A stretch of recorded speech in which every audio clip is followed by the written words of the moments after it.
For those of you watching this little bitty segment with your eyes, hello, welcome. And to those of you who are listening with your ears, welcome, welcome, welcome, welcome, welcome. This place pisses me off. So we're going to spoil next week's podcast topic a little bit because it's still very relevant.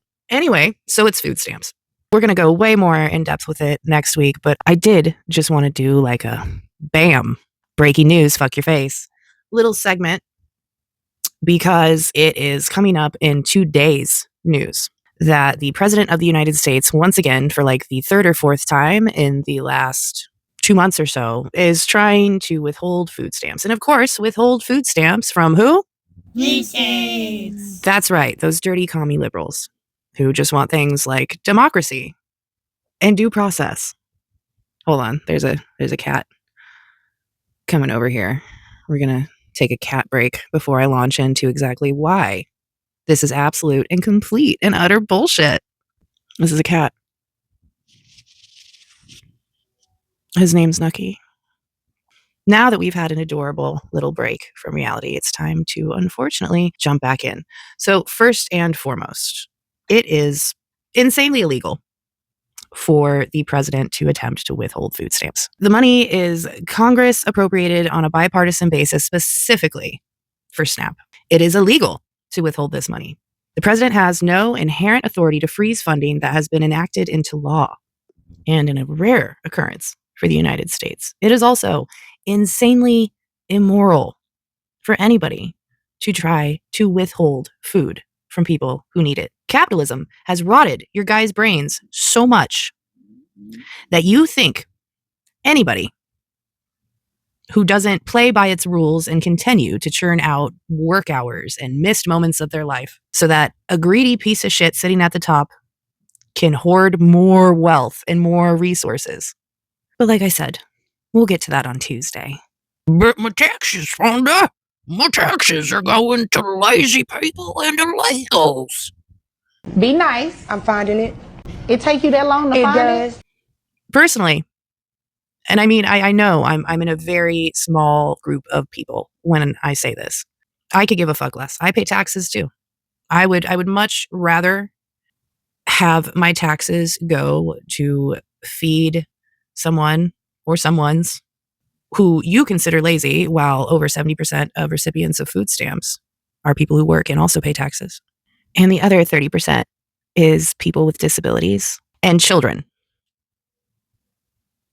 It's always somebody please think of the children until you realize that means seeing children as human beings instead of just a future commodity for capitalism to gobble up.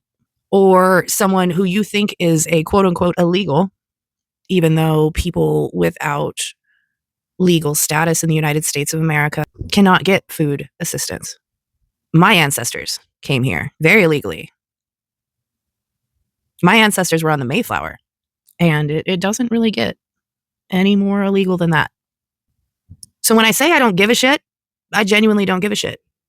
I would much rather my taxes go to people in my country who need help than to helping create more batshit insane evil events in the world. Now, why is he doing this? There's got to be a good reason, right? What are those pesky blue states up to now? His administration has decided to require data for the recipients of SNAP. And I believe the administration has requested this from all states. But blue states, being as once again, they just got a hard on for democracy, losers, have decided not to go along with it because he's a president. This is a democratic republic. That means he does not have total rule. They can challenge any request from the president in a court of law.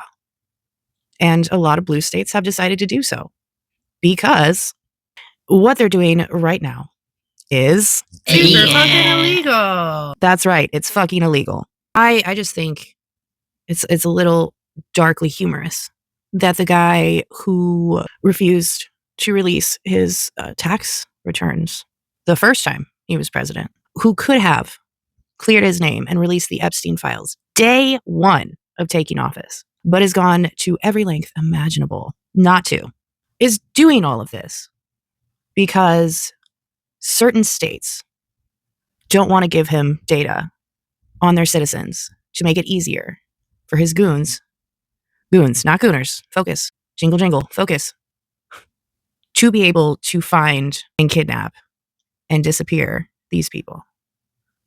But that's why he's threatening, once again, to starve out a big chunk of American citizens. And during the holiday season, no less, which in America at least is filled with feast-like proportions of food in a good year, we elected the older, more demented and frail version of Ebenezer Scrooge twice.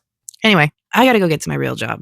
So, if you would like to continue this little conversation, then I encourage you to tune in again next week here on EAF Radio, featured exclusively on the very real and very cool radio platform, djhollywoodradio.com. I mean, we got a billboard now and shit. But in the meantime, I, too, must go participate in capitalism. I hope you all have a safe and sane week. And while I can't guarantee I won't be back this week, I must bid you all adieu. And don't forget, while I'm gone, you are more than welcome to scream into the void with me by sending us an email at andthisishell@gmail.com or leaving a voice or text message on our toll-free number, 515-599-0239.